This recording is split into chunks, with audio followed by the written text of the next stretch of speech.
For today's video mga kabukid, maghakot na pod mi kay human na lagi mig ani. Anya kay kining butuka perti mang dakua hala agwanta.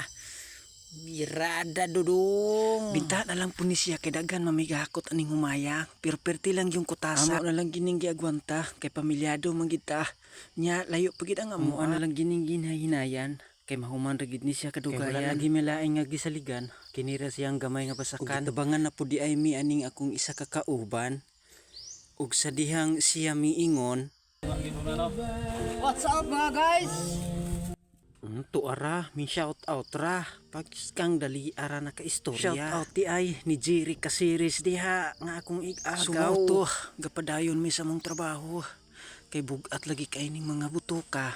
Muan na lang gini siyang giagwanta. Kay bisag gamay ra ning humaya, makatabang na ni. Ilabi na sa panahon karon piti ng lisura. Mao din ni among agianan piting bakilira. Duol ra bayaon ta ni siya apan tangason lang gid siya, ngakon gikan. Piti gini siyang lisura apan mas lisod gid tong wala tay makita sa atong lamisa. Kining tangasona, amuan lang gini siyang gikaya.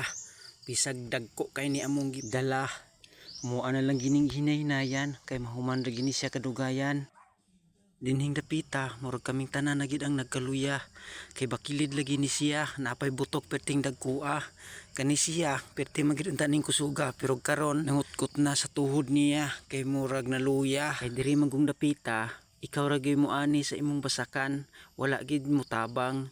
Kay imo pong patabangan, nagiyahay puto silag ani sa ilaha, mao nang ikaw ra gyud mag-inusara. Bintaha ganin ning amua, kay daghan ning mo ani sa amua, kay tibuok pamilya. Kay amo ara man guni siyang tabangan. Amo ara pud ni siyang bahinon niya kahuman. Kini isa, okay ra man ni siya dili tagaan kay muingon ra man ni siya og